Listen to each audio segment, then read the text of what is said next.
and I'm excited to go ahead and share the word this evening. So, I want to start by asking you if, as a child, did you ever get told by your parents or maybe a babysitter or a teacher to not do something because you may result in consequences? It could be painful, right? Well, that was my son this week.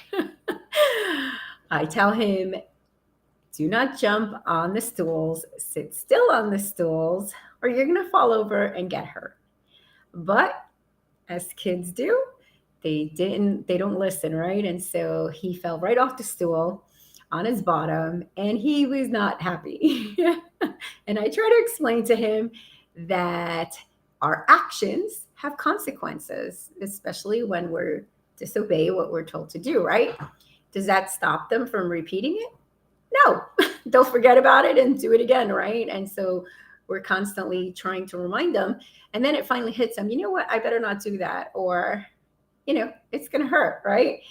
So as we continue to study the book of Leviticus, we're going to see the same thing happening in Leviticus 20. So let's jump right in. And I'm just going to read two verses out of the English Standard Version, Leviticus chapter 20, verses 22 and 23. And it says, you shall therefore keep all my statutes, or the law, right? And all my rules and do them, that the land where I am bringing you to live may not vomit you. And you shall not walk in the customs of this nation that I'm driving out before you. For they did all these things, and therefore I detested them. So God is giving them a list. And I'm not talking just 3 items on your to-do list. It is a list of rules to follow. But these rules were put in place for a reason, right? He didn't do this to try to keep them from doing things they really wanted to do, right? He was forbidding them or prohibiting them from doing an act that could potentially, usually would lead to being ruined, right? Or some kind of pain or suffering or destruction. And so if we take it from a different aspect and we think about physical law, right? So if we talk about physical law, that is kind of self-explanatory, right? When we talk about something like jumping off of a skyscraper or a building, you're going to come down and you're going to come full speed down, and consequence could be death, right? And so it's easy to grasp and understand this, right? Because it's physical law is governed by physical universe. Now, what if we took it the other way and we spoke about spiritual law and how that works, right? Because many of us don't understand that. And although spiritual law is not found in the Bible as the words spiritual law, it is understood that it is all over the Bible, right? And that it governs your relationship with God. Okay, so it's talking about God's nature, God's love, his intent for you, his love for humanity, salvation, and so much more.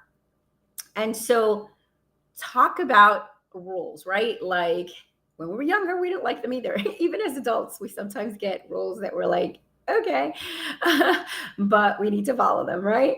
And so, the list of rules again was for a good reason, and mainly to keep them from ruin, which God still does today because he's trying to prevent us from self destruction that we ourselves bring upon ourselves. And so, a great example of this that we're talking about in Leviticus is Adam and Eve at the beginning of the Bible in Genesis, where they're in the garden and God said, you can eat from any of these fruits and trees except for this one, the tree of life, right? And what did they do? They went ahead and ate. And what were the consequences to their actions and disobedience? Taken out of the garden, right? Not only were they taken out of the garden, they had to work for their food And from there on in, sin just, everything was revealed, right? And so their eyes were open. And we see that as we study this, it's important to understand that when God is telling us to not do something or to not follow our emotions, right? Or our physical desires or pleasure to want to do something that we know we should not be doing or is forbidden or you know better not to do, right? That you stop, think, and understand what the consequences of your actions might be. Okay. So, next time that you are confronted or you're in a situation where you know you shouldn't be doing something and God is trying to protect you and he is letting you know to, stay away from the situation or not give in to the flesh, that the consequences that can come from it could be painful or it could bring suffering. Okay. Now he gives us free will, right? To do as we would like to do. He doesn't force us to not do something, but out of his love and the spiritual law, he shows us his love and wants us to be in obedience and have a relationship with us. Okay. Sin separates us from God. And we've all sinned and come short of the glory of God, as Romans 3:23 says. But his love and his mercy endures forever.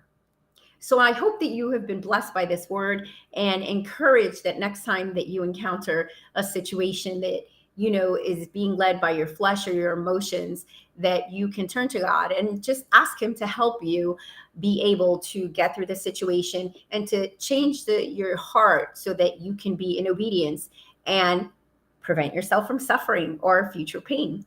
Amen. Well, God bless you. It was good to be able to connect with you guys again. And I hope to see you guys next Friday. Amen. God bless, and we love you.